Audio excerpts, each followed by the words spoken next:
ಕೇಟ್ರಿಂಗಿಗೆ ಅಂತ ಆರ್ಡ್ರ್ ತೊಗೊಳ್ಳೋದು ಯಾರು ಬೇಕಾದ್ರೆ. ಫಸ್ಟು ಇವಳು ಆ್ಯಕ್ಚುಲಾಗಿ ಈ ಚಟ್ನಿ ಪುಡಿ ಇದು ಮೆಣಸಿನ ಪುಡಿ ಇದನ್ನೆಲ್ಲ ಮಾಡ್ತಿದ್ಲು. ಮಾರ್ಸ್ ಅಂತ ಹೆಸರಿಟ್ಟಿದ್ಲು.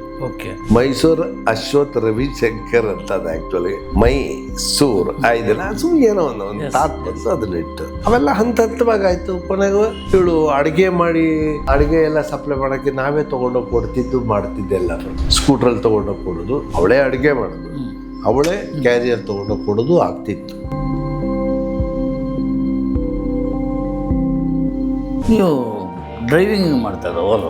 ಡ್ರೈವಿಂಗು ಆ್ಯಕ್ಚುಲಾಗಿ ನಾನು ಅದೇನಾಯ್ತು ಈಗ ಸ್ವಲ್ಪ ವಯಸ್ಸಾಯ್ತಲ್ಲ, ಜಾಸ್ತಿ ಓಡ್ಸೋಕ್ಕಾಗಲ್ಲ, ಅದನ್ನು ಒಪ್ಕೋಬೇಕು. ಈಗ ನಾನೇನೋ ಒಂದು ಹಠ ಮಾಡ್ಕೊಂಡು ನಾನು ಗಟ್ಟಿದ್ದೀನಿ, ಗೋಡೆ ಕೈ ಕೂತ್ಬಿಟ್ಟು ಕೈ ನೋವಿದ್ರೆ ಆಮೇಲೆ ನಾನೇ ಓದಾಡಬೇಕಾಗತ್ತೆ ಅಲ್ವಾ. ಯೋಚನೆ ಬಂದಿದೆ ಹೇಗೆ ನಿಮಗೆ? ಅದು ಯಾರೋ ಒಬ್ರು ಬಂದು ಪರಿಚಯಿಸಿದ್ರು, ಸರ್ ಇವರು ನಿಮ್ಮನ್ನು ನೋಡ್ಬೇಕಂತೆ. ಹೊಟ್ಟೆಗಿಲ್ದೆ ನಾನು ಓಡಿಸ್ಬೇಕು ಅಂತೇನಿಲ್ಲ, ಏನೋ ಒಂದು ನನಗೂ ಬೋರ್ ಹೊಡಿಯುತ್ತೆ ಅಂದ್ಬಿಟ್ಟು ನಾನು ಶುರು ಮಾಡಿದೆ. ಈ ಮೈಸೂರಲ್ಲಿ ಮಾಡಿದ್ರೆ ಎಲ್ಲರೂ ಪರಿಚಯಿಸ್ತಾರೆ ಇರ್ತಾರೆ, ಏನಣ್ಣ ನೀನಿದು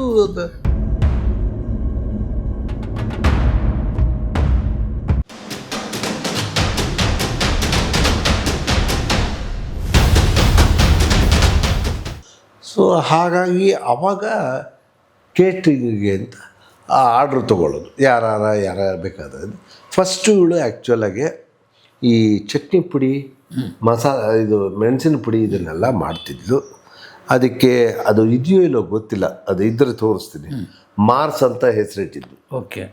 ಮೈಸೂರು ಅಶ್ವಥ್ ರವಿಶಂಕರ್ ಅಂತ ಅದು ಆ್ಯಕ್ಚುಲಿ ಮೈಸೂರು ಇದೆಲ್ಲ ಏನೋ ಒಂದು ತಾತ್ ಬಂತು ಅದನ್ನ ಇಟ್ಟು ಅಲ್ಲೂ ಕೈ ಕಚ್ಚಿತು ನಮಗೆ. ನಾನೇ ಹೋಗಿ ಎಲ್ಲ ಅಂಗಡಿ ಕೊಡ್ತಿದ್ದೆ. ಕೆಲವರು ಅದನ್ನು ಉಪಯೋಗಿಸಿ ಮಾರ್ಕೊಂಡ್ಬಿಟ್ಟು ಅದೆಲ್ಲ ಬೂಸ್ಟ್ ಬಂದಿತ್ತು ಚೆನ್ನಾಗಿಲ್ಲ ತೊಗೊಳ್ಳಿಲ್ಲ ಅಂತ ಅನ್ನೋದು, ಏನೋ ಒಂಥರ ಮೋಸ ಮಾಡೋದು. ನಾನೇನು ದಡ್ಡ ಅಲ್ಲ, ಬಟ್ ನೀನು ಮಾಡಿದ ಕರ್ಮ ನೀನು ಅನುಭವಿಸ್ತೀಯ ಅಂತ ಅಂದ್ಕೊಂಡು ನನ್ನ ಸ್ನೇಹಿತರ ಅಂಗಡಿ ಇಲ್ಲಿ ಬೇಕ್ರಿ ಇತ್ತು, ಕೃಷ್ಣ ಬೇಕ್ರಿ ಅಂತ, ಅಲ್ಲೇ ಆ ಥರ ಎಲ್ಲ ಊಸ್ಕೊಂಡೆಲ್ಲ ಬಂದಿದ್ದು ಉಂಟು. ಅವೆಲ್ಲ ಹಂತವಾಗಿ ಆಯಿತು. ಕೊನೆಗೂ ಇವಳು ಅಡುಗೆ ಎಲ್ಲ ಸಪ್ಲೈ ಮಾಡೋಕ್ಕೆ ನಾವೇ ತೊಗೊಂಡೋಗಿ ಕೊಡ್ತಿದ್ದು ಮಾಡ್ತಿದ್ದೆಲ್ಲ. ಫಸ್ಟು ಸ್ಕೂಟ್ರಲ್ಲಿ ತೊಗೊಂಡೋಗಿ ಕೊಡೋದು, ಇಲ್ಲ ಅವಳೇ ನಡ್ಕೊಂಡು ಅವಳೇ ಅಡುಗೆ ಮಾಡೋದು, ಅವಳೇ ಕ್ಯಾರಿಯರ್ ತೊಗೊಂಡೋಗಿ ಕೊಡೋದು ಆಗ್ತಿತ್ತು, ಇಲ್ಲ ನನ್ನ ಮಗ ಕೊಡೋದು, ಹೀಗೆಲ್ಲ ಆಗ್ತಿತ್ತು. ಕ್ರಮೇಣ ಯಾವಾಗ ನನ್ನ ತಂದೆ ತೀರ್ಕೊಂಡ ಆವಾಗ ಒಂದು ತಾಟ್ ಬಂತು. ಇದರಲ್ಲಿ ಮುಚ್ಚುಮರ ಏನಿಲ್ಲ, ನನ್ನ ತಂದೆ ಬಿಟ್ಟಂಥ ಒಂದು 4 ಕಾಸು ನಮಗೆ ಭದ್ರವಾಗಿತ್ತಲ್ವ ಸಪೋರ್ಟ್. ಹಾಗಾಗಿ ನಾವು ಸ್ವಲ್ಪ ಇದನ್ನು ಉದ್ಧಾರ ಮಾಡ್ಕೊಳ್ಳೋದು ಹೇಗೆ, ಡೆವಲಪ್ ಮಾಡೋದು ಹೇಗೆ ಅಂತ ಯೋಚನೆ ಮಾಡಿ ಆವಾಗ ಒಬ್ಬ ಹುಡುಗ ನನ್ನ ತಂದೆ ತೀರ್ಕೊಂಡ ಸಮಯದಲ್ಲಿ ಬರ್ತಿದ್ದಂತ ನಂಗೆ ಗೊತ್ತಿಲ್ಲ. ಇದಾಗ 1 ತಿಂಗಳಾಗೋವರೆಗೂ ನನಗೆ ಗೊತ್ತಿರಲಿಲ್ಲ ವಿಷಯ. ನೋಡಿ ಡ್ರೈವಿಂಗ್ ಕೆಲ್ಸಕ್ಕೆ ಬರ್ತಾರೆ, ಡ್ರೈವಿಂಗಾ ನೀವು ಇಟ್ಕೊಂಡು ಏನು ಮಾಡೋಣ ಅಂತಲ್ಲ, ಇಲ್ಲ ಅವ್ನು ಕೆಲಸ ನಾವೇ ದುಡಿತಿಲ್ಲ ನಿನಗೇನು ಕೊಡೋದು ಅಂತ. ಆಮೇಲೆ ಒಂದು ಥಾಟ್ ಬಂತು, ಅವನಿಗೂ ಕೆಲಸ ಸಿಕ್ಕೈತೆ ನಾವು ಯಾಕೆ ಮಾಡಬಾರ್ದು ಅಂದ್ಬಿಟ್ಟು ಈ ಬಾಂಬೆಲೆಲ್ಲ ಡಬ್ಬಾವಾಲ ಅಂದ್ಬಿಟ್ಟು ಕ್ಯಾರಿಯರ್ ಮೀಲ್ಸ್ ಮಾಡ್ತಾರೆ, ಆ ಥರ ಮಾಡೋದು ಪ್ರಯತ್ನ ನಾನು ಮಾಡೋಕ್ಕೆ ಶುರು ಮಾಡೋದು.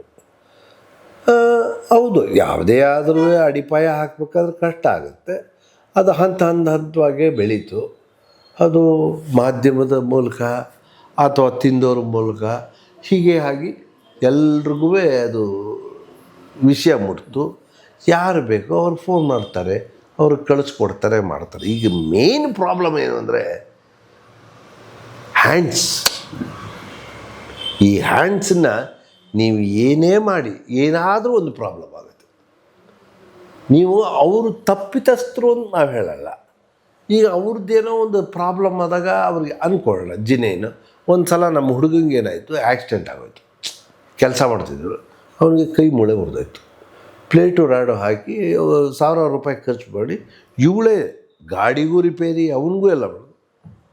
ಅವರು ಅದನ್ನು ನೆನೆಯಲ್ಲ. ಇವ್ರು ಕೆಲ್ಸಕ್ಕೆ ಹೋಗ್ತಿದ್ದಾಗ ನಮ್ಗೆ ಆಯಿತು ಅನ್ನೋ ಒಂದು ಬ್ಲ್ಯಾಕ್ ಮಾರ್ಕ್ ಅಂತೀವಿ, ಹೇಳ್ತೀವಲ್ಲ, ಕಪ್ಪು ಚುಕ್ಕೆ, ಅದನ್ನು ಹೇಳ್ತಾರೆ ವಿನಃ ನನಗೆ ನಾನು ಮಾಡಿದ ತಪ್ಪಿಂದ ನನಗೆ ಆಕ್ಸಿಡೆಂಟ್ ಆದರೂ ಕೂಡ ಇವ್ರು ಬಂದು ನಮಗೆ ಇದು ಮಾಡಿದ್ರು ಅಂತ ಸ್ಮರಿಸಲ್ಲ ನಾವು ಹೇಳೋದು. ಆ ಸ್ಮರಣೆ ಮಾಡಿದ್ರೆ ಅಂದರೆ ಒಳ್ಳೆಯದನ್ನು ನೆನೆಯೋದನ್ನೇ ಸ್ಮರಣೆ ಅಂತ ನಾವು ಹೇಳೋದು.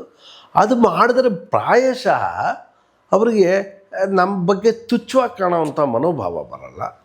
ಬಿಟ್ಟು ಹೋಗಿದ್ದ, ತಿರ್ಗಾ ಬಂದ, ಒಳ್ಳೆ ಹುಡುಗ, ಏನೋ ಒಂದೊಂದು 3 ದಿವಸಕ್ಕೆ ಇವರೆಲ್ಲ ಅಡುಗೆ ಮಾಡಿ ಇಟ್ಕೊಂಡ್ರು ತಲುಪಿಸ್ತಾ ಹೋದ್ರೆ ಏನೂ ಪ್ರಯತ್ನ ಇಲ್ಲ.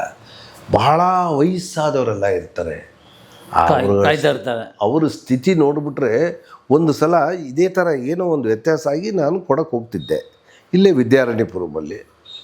ಸರ್ ನಾನು ಒಂದು ಮನೆಗೆ ಹೋಗ್ತೀನಿ, ಆ ಮನೇಲಿ ಆ ಒಬ್ಬ ವ್ಯಕ್ತಿ ಇದ್ದಾನಷ್ಟೇ, ಹೀಗೀಗೆ ನಡ್ಕೊಂಬಂದರು. ಬನ್ನಿ ಬನ್ನಿ ಬನ್ನಿ ಅಂದರು. ನಾನು ನೋಡಿದ ತಕ್ಷಣ ನಾನು ಟಿ ವಿಲೆಲ್ಲ ನೋಡ್ತಾರೆ, ಬನ್ನಿ ಬನ್ನಿ ಬನ್ನಿ ಅಂದ. ನಿಮಗೇನಾ ಅಂದರೆ ಹೌದು. ಪಾಪ ಅವ್ರಿಗೆ 2 ಬಾಟ್ಲ್ ಕ್ಯಾರಿಯರ್ ಎತ್ತ ಶಕ್ತಿ ಇಲ್ಲ, ಅದಕ್ಕೆ ಸ್ವಲ್ಪ ಟೇಬಲ್ ಮೇಲೆ ಇಡ್ತೀರಾ? ಖಂಡಿತವಾಗ್ಲೂ ಇಡ್ತೀನಿ ಸರ್. ಒಳಗೆ ಇನ್ನೊಂದು ಇದ್ರದ್ದು ಕ್ಯಾರಿಯರು ತೊಳೆದಿದ್ದಿತ್ತು, ಹಿಂದಿನ ದಿವಸ ಕೊಟ್ಟಿದ್ದು, ಅದನ್ನು ತೊಗೊಂಡು ಬರ್ತಿದ್ದೆ. ಕಾಫಿ ಕುಡಿತೀರಾ ಅಂದರು. ಅವ್ರಿಗೆ ನಡೆಯೋಕ್ಕೆ ಶಕ್ತಿ ಇಲ್ಲ. ಕಾಫಿ ಕುಡಿತೀರಿ ಆದರೆ ಈಗ ಬೇಡಿ ಏನ ಅಲ್ಲ, ನಾನು ಮಾಡಿಕೊಡ್ತೀನಿ ಒಂಚೂರು ಅಂದರೆ ಆತನಲ್ಲಿ ಆ ಒಂದು ಏನೋ ಒಂದು ನಾನು ಅಪರಾಧಿನ ಅನ್ನೋದನ್ನು ಅವರು ಹೇಳ್ದಂಗೆ ಕಾಣಿಸ್ತು ನನಗೆ. ಇಲ್ಲ ಬಿಡಿ ಪಾಪ ನೀವೇ ಇದ್ದಿದ್ದಲ್ಲ, ಆರೋಗ್ಯ ರೋಗ. ಇನ್ನು 1 ತಿಂಗಳಲ್ಲಿ ಆತ ಇಲ್ಲ ಸರ್. ಕ್ಯಾನ್ಸರ್ ಬಂದು ಹೋಗ್ಬಿಟ್ರು ಅವರು. ಅವ್ರು ಕ್ಯಾನ್ಸರ್ ಆಗಿತ್ತು ಅಂತ ಅವ್ರ ಮಗ, ಅವರು ಸಾಫ್ಟ್ವೇರ್ ಇಂಜಿನಿಯರ್ ಏನೋ, ಮನೆ ಬಿಟ್ಟು ಹೋಗಲ್ಲ, ಅದೊಂದು ಮನಸ್ಥಿತಿ ಇರುತ್ತಲ್ಲ, ತಾನು ಕಟ್ಟಿದ ಮನೆ ಬಿಟ್ಟು ನಾನು ಯಾಕೆ ಬೆಂಗಳೂರಿಗೆ ಹೋಗೋದು ಅಂತ. ಹಾಗಾಗಿ ಅವರು ಉಳ್ಕೊಂಡಿದ್ರೇನೋ, ಅವ್ರು ತೀರ್ಕೊಂಡ್ರು. ಈ ಥರ ಬೇಕಾದಷ್ಟು ಜನ. ಸುಮಾರು ಎಷ್ಟು ಊಟನ ತಿಂಡಿನ ಏನು ಸರ್ ಅದು ಹೇಗೆ? ಈಗ ತಿಂಡಿ ಬೆಳಗ್ಗೆ ತಿಂಡಿ ಈಗ ನಾವು ಮನೇಲಿ ಏನು ತಿಂತೀವಿ, ದೋಸೆ ಆಗ್ಬೋದು, ಇಡ್ಲಿ ಆಗ್ಬೋದು, ಅಥವಾ ಪೊಂಗಲ್ ಆಗ್ಬೋದು, ಅಥವಾ ಇದು ನಾವು ರೊಟ್ಟಿ ಮಾಡ್ಕೋತಾರಲ್ಲ ಅದಾಗ್ಬೋದು, ಪೂರಿ ಆಗ್ಬೋದು, ಉಪ್ಪಿಟ್ಟು ಆಗ್ಬೋದು. ಈ ಥರ ನಾವು ಮನೇಲಿ ಮಾಡೋವಂಥದ್ದು, ಈ ಹೋಟ್ಲಲ್ಲಿ ಸಿಗೋವಂಥದ್ದಲ್ಲ, ಮನೇಲಿ ಮಾಡೋವಂಥ ತಿಂಡಿ ಅದನ್ನೇ ಸಪ್ಲೈ ಮಾಡೋದು. ಬೆಳಗ್ಗೆ ಸುಮಾರು 7:30 ಶುರು ಮಾಡಿ ಅವನು 9-9:30 ತನಕ ಕೊಟ್ಕೊಂಬರ್ತಾರೆ. ಅದೊಂದು ಮನೇಲಿ ಈಗ 16 ಜನ ಮಕ್ಕಳಿದ್ದಾರೆ ಪಿ ಜಿಲೇ 16 ಮಕ್ಕಳಿದ್ದಾರೆ. ಅದು ಅಲ್ಲದೆ ನಾನು ಹೇಳ್ತಾ ಇರೋದು ಒಂದು 25-30 ಮನೆಗೆ ಊಟ ತಿಂಡಿ ಹೋಗ್ತಿತ್ತು, ಅದು ರೆಗ್ಯುಲರಾಗಿ. ಆಮೇಲೆ ಊಟ ಅದು ತಿಂಡಿ ಹೋಗ್ತಿತ್ತು, ಊಟ ಸ್ವಲ್ಪ ಜಾಸ್ತಿ ಹೋಗ್ತಿತ್ತು, ಒಂದು 35-40 ಊಟದ ತನಕ ಹೋಗ್ತಿತ್ತು. ಸೊ ಇದನ್ನೇ ಸುಮಾರು ಕಳೆದ ಒಂದು 15-16 ವರ್ಷದಿಂದ ಅಂದರೆ ಗ್ರ್ಯಾಜುವಲ್ ಆಗಿ ಇಂಪ್ರೂವ್ ಆಗಿರೋದು, ಏಕಾಏಕೇನು ಆಗಿರೋದಲ್ಲ. ಸೊ ಈಗ ಇಂಪ್ರೂವ್ ಆಗಿರೋದ್ರಿಂದಲೇ ಅವಳು ಏನೋ ಒಂದಷ್ಟು ಜೀವನ ನಡೆಸೋದಕ್ಕೆ ಸಹಾಯ ಆಗ್ತಿತ್ತು, ನಮ್ಮನ್ನು ಸಾಕಕ್ಕೆ ಅನುಕೂಲ ಆಗ್ತಿತ್ತು. ಹಾಗಾಗಿ ಇದು ನಡ್ಕೊಂಡು ಹೋಗ್ತಿತ್ತು. ನಮಗೆ ಸಿನಿಮಾದಲ್ಲಿ ಚಾನ್ಸ್ ಬಂದರೂ ಅಷ್ಟೇ, ಸೀರಿಯಲ್ ಚಾನ್ಸ್ ಬಂದರೂ ಅಷ್ಟೇ. ಯಾವುದು ಎಲ್ಲ ಇದೇನೋ ಹೇಳ್ತಾರಲ್ಲ ನಾಯಿ ಕೊಡೆ ಅಂತ, ಆ ಥರ ಯಾವುದೂ ಪರ್ಮನೆಂಟ್ ಅಲ್ಲ. ಸೊ ನಾವು ಮುನ್ನುಗ್ಗದೇ ಇದ್ದಿದ್ದರಿಂದ ನಮಗೆ ಚಾನ್ಸ್ ಇಲ್ವಾ, ಅಥವಾ ನಮ್ಮ ನಡವಳಿಕೆ ನೋಡಿ ಚಾನ್ಸ್ ಇಲ್ವಾ, ಅಥವಾ ನಮಗೆ ಆ್ಯಕ್ಟೇ ಮಾಡಲ್ಲ ಅಂತ ಚಾನ್ಸ್ ಇಲ್ವಾ, ಅದು ಪರಮಾತ್ಮಂಗೆ ಬಿಟ್ಟಿದ್ದು. ಬೇರೆಯವರು ಯಾರಿಗೂ ಏನು ಹೇಳ್ತಾರೋ ನಂಗೆ ಗೊತ್ತಿಲ್ಲ, ಅದು ಬೇಕಾಗಿಲ್ಲ. ಬಟ್ ಏನೇ ಕೆಲಸ ಮಾಡಿದ್ರು ನಮಗೇನು ಅದರದ್ದು ಶಾಶ್ವತ ಅಲ್ಲ ಅಂತ ಗೊತ್ತಾಯಿತು. ಹೀಗಾಗಿ ನಮ್ಮ ಜೀವನ ಇದರಲ್ಲೇ ನಡೆಸ್ಕೊಂಡು ಹೋಗ್ತಾಯಿದೆ. ನೀವು ಡ್ರೈವಿಂಗ್ ಮಾಡ್ತಾರೋ? ಡ್ರೈವಿಂಗು ಆ್ಯಕ್ಚುಲಾಗಿ ನಾನು ಅದೇನಾಯ್ತು ಈಗ 2000 ಈಗ ಸ್ವಲ್ಪ ವಯಸ್ಸಾಯ್ತಲ್ಲ, ಜಾಸ್ತಿ ಓಡ್ಸೋಕ್ಕಾಗಲ್ಲ, ಅದನ್ನು ಒಪ್ಕೋಬೇಕು. ಈಗ ನಾನೇನೋ ಒಂದು ಹಠ ಮಾಡಿಕೊಂಡು ಈಗ ನಿಮ್ಗಿಂತ ನಾ ಗಟ್ಟಿದ್ದೀನಿ, ಗೋಡೆ ಕೈ ಕೂತ್ಬಿಟ್ಟು ಕೈ ನೋವಿದ್ರೆ ಆಮೇಲೆ ನಾನೇ ಒತ್ತಾಡಬೇಕಾಗತ್ತೆ ಅಲ್ವಾ. ಹಾಗಾಗಿ ಆಮೇಲೆ ಜೊತೆಗೆ ನಾವು ತೊಗೊಂಡು ವೆಹಿಕಲ್ಲು ಅದಕ್ಕೂ ಅದು ಯೋಚನೆ ಬಂದಿದೆ ಹೇಗೆ ನಿಮಗೆ? ಅದು ಯಾರೋ ಒಬ್ಬರು ಬಂದು ಪರಿಚಯಿಸಿದ್ರು, ಸರ್ ಇವರು ನಿಮ್ಮನ್ನು ನೋಡ್ಬೇಕಂತೆ, ಇವರು ಡೆವಲಪರು, ಇಂಟೀರಿಯರ್ ಡೆಕೋರೇಟರ್ಸು ಅಂತಲ್ಲ, ನಮ್ಮೊಂದು ಸಾಮಾನ್ಯ ಜ್ಞಾನ ಇರುತ್ತಲ್ಲ. ಡೆವಲಪರ್ ಅಂದರೆ ದುಡ್ಡವರು, ಲೇಔಟ್ ಎಲ್ಲ ಮಾಡ್ತಾರೆ, ಫ್ಲ್ಯಾಟ್ ಎಲ್ಲ ಕಟ್ತಾರೆ ಅಂತ. ಆಯಪ್ಪ ಮಾತಾಡ್ತಾ ನಾವೊಂದು ಫಿಲಮ್ ಮಾಡಬೇಕು ಅಂತಿದ್ದೀರಿ. ಮಾಡಿ ಸರ್ ಅಂದರೆ, ನೀವೇ ಡೈರೆಕ್ಟ್ ಮಾಡಬೇಕು ಅಂತ. ಓ ಕತೆ ಅಂದೆ, ನಿಮ್ಮ ಹತ್ರ ಬೇಕಾದಷ್ಟು ಕತೆ ಇದೆ ಅಂತ ಹೇಳಿದಾರಲ್ಲ, ಅದು ಇವ್ರು ಹೇಳಿದ್ದಾರೆ, ನಾನು ನೆಕ್ಸ್ಟ್ ಟೈಮ್ ಬಂದಾಗ ಕೇಳ್ತೀನಿ ಯಾವ್ದಾರು ಕತೆ ಒಂದು ಮಾಡೋಣ ಅಂತೆಲ್ಲ. ಬಂದರು ಕತೆ ಕೇಳಿದ್ರು. ಸರ್ ಎಲ್ಲ ಕತೆ ಚೆನ್ನಾಗಿ, ಸ್ವಲ್ಪ ಔಟ್ಡೇಟೆಡ್ ನೀವು ಮಾಡ್ಕೊಂಡಿದ್ದೀರ, ಲೇಟೆಸ್ಟ್ ಬೇಕು. ಲೇಟೆಸ್ಟಾ? ಏನು ಔಟ್ಡೇಟೆಡ್ ಇದೆ, ಏನು ಲೇಟೆಸ್ಟ್ ಅಂತಾರೆ ಇವರು. ಸರ್ ಏನೋ ಸಮಥಿಂಗ್ ಆ್ಯಕ್ಷನ್ ಪ್ಯಾಕ್ಟ್ ಆ ಥರ, ನಿಮ್ಮ ಮಗನ್ನೇ ಹೀರೋ ಮಾಡೋಣ ಅಂತ. ನನ್ನ ಮಗ ಯಾಕೆ ಮಾಡ್ತಾರೆ ನಿಮಗೆ? ಇಲ್ಲ ಸರ್ ಹೇಳಿದ್ದಾರೆ ಅವರು, ಮಾಡಿದ್ದಾರೆ ಅದನ್ನು ನೋಡಿದ್ದೀನಿ ನಾನು, ಫೋಟೋಸ್ ಎಲ್ಲ, ಅಂದರೆ ಫಿಲಮ್ ನೋಡಿಲ್ಲ ಅಂತ. ಸರಿ, ಎಂಥ ತಂದೆಗಾಗಲಿ ಒಬ್ಬ ಮಗ ಆ್ಯಕ್ಟ್ ಮಾಡ್ತಾನೆ, ತಂದೆನೇ ಡೈರೆಕ್ಟ್ ಮಾಡೋದು, ನಿನಗೂ ಕೆಲಸ, ನಿನ್ನ ಮಗನಿಗೂ ಒಂದು ಕೆಲಸ ಕೊಡ್ತೀವಿ ಅಂದಾಗ ಯಾಕೆ ಮಾಡಬಾರ್ದು ಅಂತ ಏನೋ ಒಂದು ಆಲೋಚನೆ ಮಾಡೋಕ್ಕೆ ಶುರು ಮಾಡಿದೆ. ನಾನೇನು ರೈಟ್ರಲ್ಲ ಅಥವಾ ಕಾದಂಬರಿಕಾರ ಅಲ್ಲ, ಏನಿಲ್ಲ, ನಾನೇನು ಆ ಥರ ದೊಡ್ಡ ಡೈರೆಕ್ಟ್ರಲ್ಲ. ನಾನು ಹಿಂದೆ ಸೀರಿಯಲಲ್ಲಿ ಕಥೆಗಳು ಮಾಡ್ಕೊಂಡಿದ್ದೆ, ಡೈರೆಕ್ಟ್ ಮಾಡಿದ್ದೆ ಅಷ್ಟೆ. ಹಾಗೆ ಯೋಚನೆ ಬಂದಾಗ ಈ ಊಬರ್ ಸಬ್ಜೆಕ್ಟು ನನ್ನ ತಲೆಗೆ ಬಂತು. ಭಾಳ ಇಂಟ್ರೆಸ್ಟಿಂಗ್. ಮನೆಗೆ ಇವರು ಉಪೇಂದ್ರ ಅವ್ರು ಬಂದಾಗಲೂ ಹೇಳಿದೆ ಇದನ್ನು. ಓಕೆ, ಇದನ್ನಂತ ಭಾಳ ಚೆನ್ನಾಗಿದೆ ಅಂದರು. ಟೈಟ್ಲ್ ಹೇಳ್ತಿಟ್ಟ ಎಲ್ಲರೂ ಯಾರು ಅದನ್ನು ಕಾಪಿ ಗೀಪಿ ಮಾಡಿಬಿಟ್ಟಾರೋ ಆ ಟೈಟ್ಲು ಅಂತ. ಸಾರ್, ನನ್ನದಾಗಿದ್ದರೆ ವಸ್ತು ನನಗೇ ಸಿಕ್ಕತ್ತೆ, ನಂದು ಅಲ್ಲದೆ ಹೋದ್ರೆ ಏನಾದರೂ ಸಿಕ್ಕಲ್ಲ ಸರ್. ಅದು ಆ ನಂಬಿಕೆ ನನಗಿದೆ. ಕುಬೇರ 111 ಅಂತ ಮಾಡ್ಕೊಂಡಿದ್ದೆ. ಅದನ್ನು ಅದು ಒಂದು ಕಾರ್ದು ನೇಮ್ ಅದು ಆ್ಯಕ್ಚುಲಾಗಿ. ಅದೇ ಒಂದು ಕ್ಯಾಬ್ ಸರ್ವೀಸ್ ಅನ್ನೋ ಥರ ಅದರದಲ್ಲೇ ಆಗ್ತಕ್ಕಂಥ ಒಂದು ಇಂಟ್ರೆಸ್ಟಿಂಗ್ ಕತೆ. ಈಗ ಇಲ್ಲೇನೇನು ನಡೀತಿದೆ, ಆಪ್ರೇಷನ್ ಸಿಂಧೂರ್ ಆಗ್ಬೋದು, ಆ ಥರ ಎಲ್ಲ ಥರದ್ದು ಸೇರಿಸಿ ಕಾಮಿಡಿ, ಆ್ಯಕ್ಷನ್ ಪ್ಯಾಕಡ್ದೆಲ್ಲ ಮಾಡಿ ಥ್ರಿಲ್ಲರ್ ಅದನ್ನೇ ಮಾಡಿದೆ. ಅವನು ಏನು ಅವತ್ತಿನ ದಿವಸ 2016-17ರಲ್ಲಿ ಆತ ಹೇಳಿದ್ದ ಪ್ರಕಾರ, ನನಗೆ ಅವಾಗೆಲ್ಲ ಗೊತ್ತಿರಲಿಲ್ಲ, ಒಂದು 4-5 CR ಆದರೂ ಪರವಾಗಿಲ್ಲ. ಟಾಟಾ CR ಅನ್ನ ಅಂದ್ಕೊಂಡೆ. ಅವನು ಹೇಳಿದ್ದು CR ಅಂತೆ, ಅಂದರೆ ಕ್ರೋರ್ಸ್ ಅಂತ. ನಾನು CR ಅಂತ ಕೇಳಿಸ್ಕೊಂಡೆ. ಅವನು ನಂಗೆ ಅರ್ಥ ಆಗಲಿಲ್ಲ. ಸರ್ 4-5 crores ಆದರೂ ಪರವಾಗಿಲ್ಲ. ಆವಾಗ 16-17ಕ್ಕೆ ಅದು ದೊಡ್ಡ ಬಡ್ಜೆಟ್ಟೆ. ಹೌದು, ಮಾಡೋಣ ಅಂತಂದ್ರೆ ಅದಕ್ಕೆ ನಾನು ಬೇರೆ ಥರ ಎಲ್ಲ ಯೋಚನೆ ಮಾಡಿಕೊಂಡು ಅದನ್ನು ಹೇಗೆ ಇರಲಿ ಬಿಡಿ. ಕೊನೆಗೆ ಆ ಕತೆ ನನ್ನಲ್ಲೇ ಉಳೀತು. ಅವನು ಒಂದು 3 ತಿಂಗಳು ಬಂದ ನಮ್ಮನೆ ಊಟ ತಿಂಡಿ ಎಲ್ಲ ಮಾಡ್ದಾಗ ಕತೆ ಕೇಳ್ದ, ಸೀನ್ಗಳು ಹೇಳ್ತಾ ಇದ್ದೆ, ಎಲ್ಲ ಆಯಿತು. ಸರ್, ಡೈಲಾಗ್ ಎಲ್ಲ ಬರೆಸ್ಬಿಡೋಣ, ರೈಟ್ರ್ ಕರ್ಸೋಣ, ಅವ್ರಿಗೆ ಒಂಚೂರು ಅಡ್ವಾನ್ಸ್ ಕೊಡಬೇಕು, ನಾನೇನೋ ಫ್ರೀ ಮಾಡಿದೆ ಎಲ್ಲ ಇದನ್ನು, ನೆಕ್ಸ್ಟ್ ಟೈಮ್ ಬರ್ತೀನಲ್ಲ ಬಂದಾಗ ಕೊಟ್ಬಿಡೋಣ, ಹೋಟೆಲ್ ರೂಮ್ ಹಾಕಿ ಬೇಕಾದ್ರೆ ಬರ್ಸೋಣ ಅಂತೆಲ್ಲ ಹೇಳ್ದ. ಹೋದ. ಇದುವರೆಗೂ ಬರಲಿಲ್ಲ. ಆ ಕತೆ ನನ್ನಲ್ಲಿ ಉಳ್ಕೊತು. ಊಬರ್ ಬಗ್ಗೆ ತಿಳ್ಕೊಂಡಿದ್ದೆ.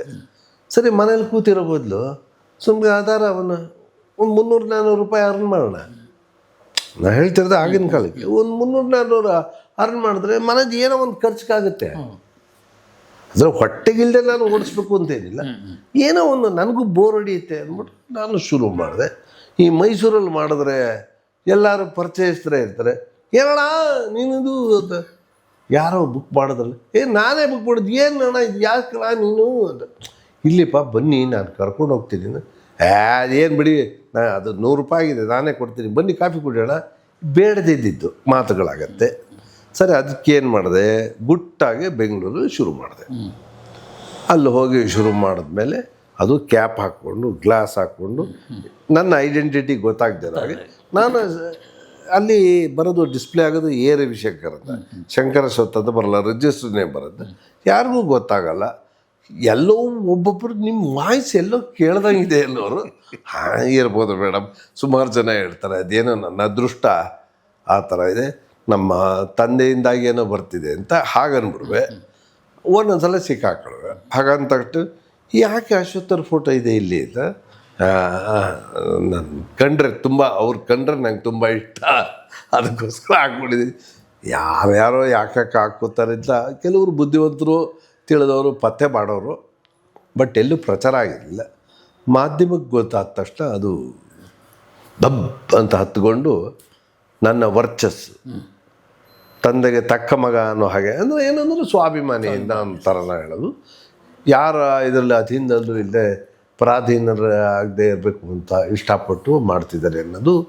ಅವರು ಆ ಥರ ಮಾಧ್ಯಮದವರು ನನಗೆ ಒಂದು ಬಿರುದು ಕೊಟ್ಟರು. ಈ ಸ್ವಾಭಿಮಾನಿ ಅನ್ನೋದು ನಾನು ಪಡೆದಿದ್ದಲ್ಲ, ನೀವುಗಳು ಕೊಟ್ಟಿದ್ದು ನನಗೆ. ನಾನು ಸ್ವಾಭಿಮಾನಿ ಅಂತ ನಾನು ಇವತ್ತೂ ಹೇಳಲ್ಲ, ಯಾಕಂದರೆ ಇನ್ನೊಬ್ಬರು ತಂಟೆಗೆ ಹೋಗಬಾರ್ದು, ನಮ್ಮ ಪಾಡು ನಾವು ಇರಬೇಕು, ಅಷ್ಟೇ ನಮ್ಮ ಪ್ರಿನ್ಸಿಪಲ್. ಅದನ್ನೇ ನೀವು ಸ್ವಾಭಿಮಾನ ಅಂತ ನೀವು ಟೈಟ್ಲ್ ಕೊಟ್ಟರೆ ಎಸ್ ಅಷ್ಟೇ. ಹಾಗಾಯಿತು. ಅಲ್ಲಿಂದ ಹೆಚ್ಚಿಗೆ ಹೆಸರು ಬಂತು. ಹೆಸರು ಸಂಪಾದನೆ ಮಾಡೋದು ಒಳ್ಳೆಯ ರೀತಿಯಲ್ಲಿ ಭಾಳ ಕಷ್ಟ, ನಿಮಗೆ ಗೊತ್ತು. ಆ ಒಂದು ಭಾಗ್ಯ ನಮ್ಮ ಅಪ್ಪನಿಂದಾಗಿ ನಿಮ್ಮಗಳಿಂದಾಗಿ ನನಗೆ ಸಿಕ್ತು. ನಾನು ಹೀಗೆ ಇದ್ದಾಗ ಯಾರೋ ಒಬ್ಬರಿಗೆ ನಾನು ಫೋನ್ ಮನೆಗೆ ಕರೋಡ್ಪತಿಗೆಲ್ಲ ಹೋಗ್ಬಿಟ್ಟು ಬಂದವರು. ಈ ಮೊನ್ನೆನೂ ಸೆಲೆಕ್ಟ್ ಆಗಿದ್ದೆ. ನನ್ನ ದುರಾದೃಷ್ಟ ಜೂನ್ 1 ಡೆಲ್ಲಿಗೆ ಹೋಗಿದ್ದೆ, ಆಡಿಷನ್ಗೆ ಹೋಗಿದ್ದೆ. ರ್ಯಾಂಡಮ್ ಸೆಲೆಕ್ಷನ್ ಅಲ್ವಾ, ಲಾಟ್ರಿ. ಹೌದು. ನಮ್ಮ ಟಿಕೆಟು ಡ್ರಾ ಆಗಲಿಲ್ಲ ಅಷ್ಟೇ. ಇರಲಿ, what ever it may be, ದೇವ್ರು ಕೊಟ್ಟಿದ್ರೆ ನಾವು ಒಪ್ಕೋಬೇಕು. ನಾನು ಆ ರೀತಿ ತಮಾಷೆಯಾಗಿ ಎಲ್ಲರದ್ರಿಗೆ ಒಬ್ಬ ವ್ಯಕ್ತಿನ ಒಂದು ಕ್ವಿಜ್ ಕ್ವೆಶ್ಚನ್ ಥರ ಕೇಳಿದೆ. 4 ಅಕ್ಷರದ ಪದ, ಬಾಯಿಂದ ಬರಲ್ಲ, ಬಾಯಿಯೆಲ್ಲ ಹಾಕೋಕ್ಕಾಗಲ್ಲ, ಆದರೆ ಬಾಯಲ್ಲೇ ಇರುತ್ತೆ, ಯಾವುದು ಅಂತ ಕೇಳಿದೆ. ಆ ವ್ಯಕ್ತಿ ಗೊತ್ತಾಗಲಿಲ್ಲ ಸರ್. ಫಸ್ಟ್ ಇಂಗ್ಲೀಷಲ್ಲಿ which is that 4 letter word which can never